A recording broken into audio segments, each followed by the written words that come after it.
Donald Trump mulai secara terang-terangan menekan Presiden Ukraina Volodymyr Zelensky agar membuat konsesi kepada Kremlin. Trump hari ini menyatakan bahwa Moskow berusaha mencapai kesepakatan damai dan pihak Ukraina agar tidak kehilangan kesempatan untuk mengakhiri perang harus seperti yang ia katakan bertindak. Kata mereka, Vladimir Putin ingin damai, tapi Zelensky menolak.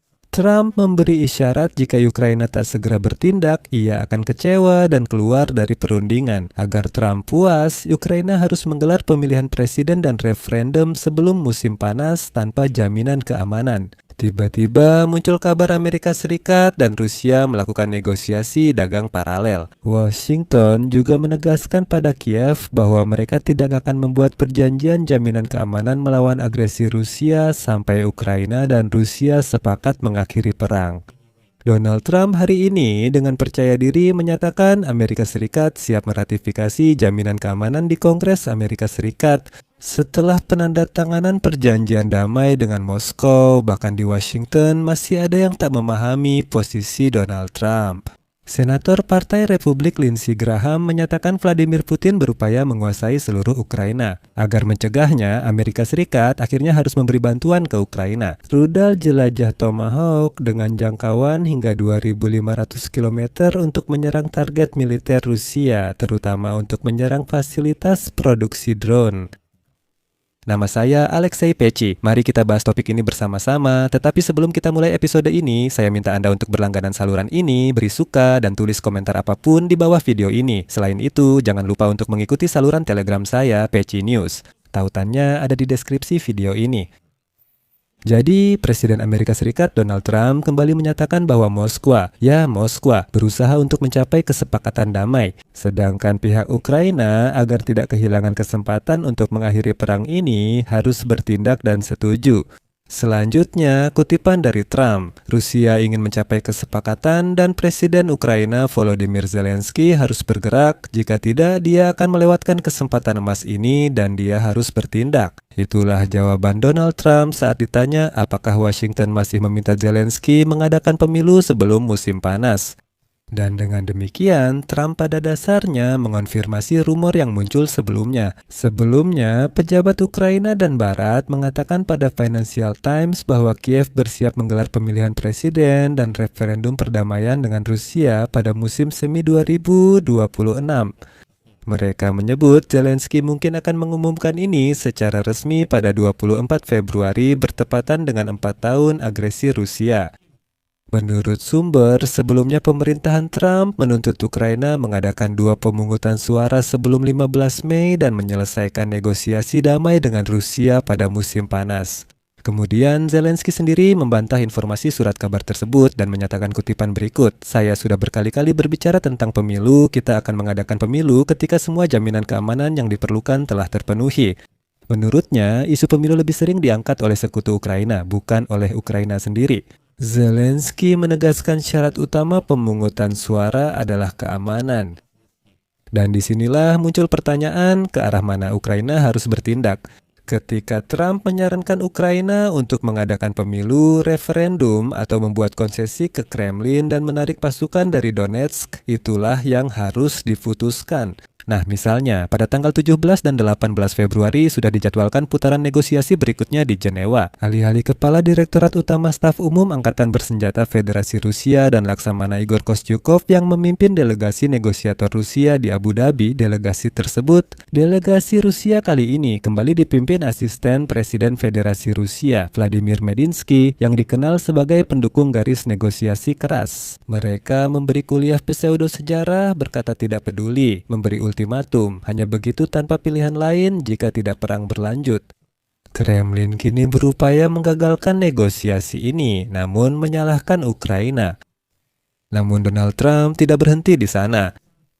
Menurut Politico, Washington telah memberitahu Kiev bahwa mereka tidak akan membuat perjanjian jaminan keamanan untuk melindungi dari agresi Rusia di masa depan. Selama Ukraina dan Rusia belum mencapai kesepakatan, belum sepakat untuk mengakhiri perang, katanya akan ada perjanjian damai yang sudah ditandatangani. Setelah itu, Donald Trump itu sudah pasti 100%. Percayalah saja, dia 100% akan memberikan jaminan keamanan. Tapi pertama-tama, Moskwa tidak menunjukkan kesiapan apapun untuk berdamai. Sementara di sisi lain di Washington, Dan Zelensky, omong-omong, baru-baru ini juga mengakui bahwa jaminan keamanan itu sendiri belum sepenuhnya dirumuskan. Lucunya, Gedung Putih menyatakan Donald Trump tidak mencoba memakai perjanjian jaminan keamanan sebagai alat tekanan pada Vladimir Zelensky, meski tampak demikian. Berikut pernyataan resmi Gedung Putih. Sebelum menandatangani perjanjian jaminan keamanan, Presiden Amerika Serikat ingin banyak pertanyaan disepakati dan dipastikan dulu. Dan sekarang yang paling penting, Trump tidak ingin sekadar menandatanganinya. Karena jika hal itu menghambat negosiasi damai selanjutnya, lalu apa gunanya? Dan disinilah letak inti sebenarnya dari tuntutan Donald Trump kepada Ukraina. Moskwa, seperti yang Anda tahu, tidak mundur dari tuntutannya terhadap Ukraina. Menyerahkan seluruh Donetsk, Luhansk, dan Donbas membuat proses perdamaian terhenti. Moskwa pun bersikap tegas. Yang utama, Moskwa lewat Lavrov dan Peskov menegaskan tidak mendukung jaminan keamanan Ukraina dari Amerika Serikat. Dan sekarang saya ulangi lagi pernyataan Gedung Putih kepada Anda, Trump tidak ingin begitu saja menandatanganinya, karena jika itu menghambat negosiasi damai selanjutnya, lalu apa gunanya? Jadi, kalau diparafrasekan, orang Rusia menolak, jadi Trump tidak mau menandatanganinya. Dan nanti jangan sampai terjadi, sekarang Trump tidak mau menandatangani, lalu nanti juga kita akan menandatangani perjanjian damai. Dia akan berkata, oh ya, tentu saja saya sudah menjanjikan jaminan keamanan, tapi saya kan tidak menjanjikan yang spesifik. Jadi biar saya ucapkan saja secara lisan bahwa saya berjanji dan itu saja. Dan di sini ada satu lagi pertanyaan penting. Negosiasi antara Rusia, Ukraina, dan Amerika Serikat akan berlangsung pada 17-18 Februari di Jenewa dan delegasi Rusia kembali akan dipimpin oleh Vladimir Medinsky. Nah, seperti yang ditulis Reuters, dengan menunjuk Medinsky sebagai kepala delegasi, Rusia berharap bisa mengalihkan fokus pembahasan dari isu keamanan ke topik yang lebih luas yang menjadi sumber perbedaan pendapat di antara pihak-pihak tersebut. Strateginya adalah memperluas topik pembicaraan dalam negosiasi sebanyak mungkin. Sekarang negosiasi menjadi terlalu spesifik, terlalu terfokus, terlalu terpaku pada isu-isu keamanan seperti penarikan pasukan, gencatan senjata, pemantauan, dan sebagainya. Karena itu, Kremlin memutuskan fokus dialihkan ke topik yang lebih umum. Biarkan saja Medinsky di sana memberi kuliah pseudo sejarah, membahas status bahasa Rusia, gereja Ortodoks Rusia di Ukraina, dan lain-lain. Saya akan mengutip mantan Duta Besar Amerika Serikat untuk Rusia, Michael McFaul, yang menanggapi penunjukan Medinsky sebagai kepala delegasi Rusia dalam perundingan. Saya kecewa. Menurut saya, Tuan Medinsky bukan negosiator serius, sebelumnya juga tidak pernah mencapai hasil.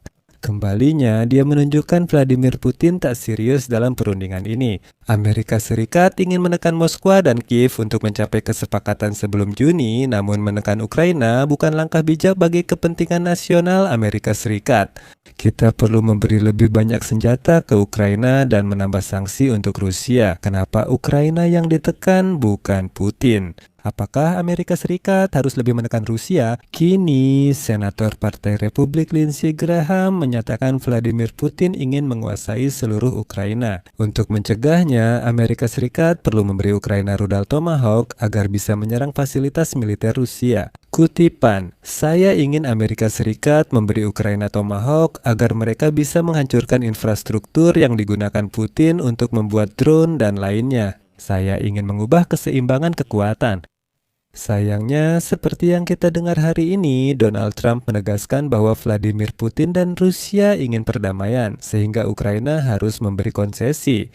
Sampai di sini dulu, tulis pendapat dan kesimpulan di kolom komentar, jangan lupa subscribe, tekan lonceng, dan beri like. Jika episode ini menarik dan informatif bagi Anda dapat mendukung kerja saluran YouTube kami dengan donasi, langganan berbayar, atau menjadi sponsor melalui tautan dan informasi yang ada di deskripsi video ini. Saya akan sangat berterima kasih atas dukungan apapun dari Anda. Itu saja untuk sekarang, jaga diri Anda, sampai jumpa.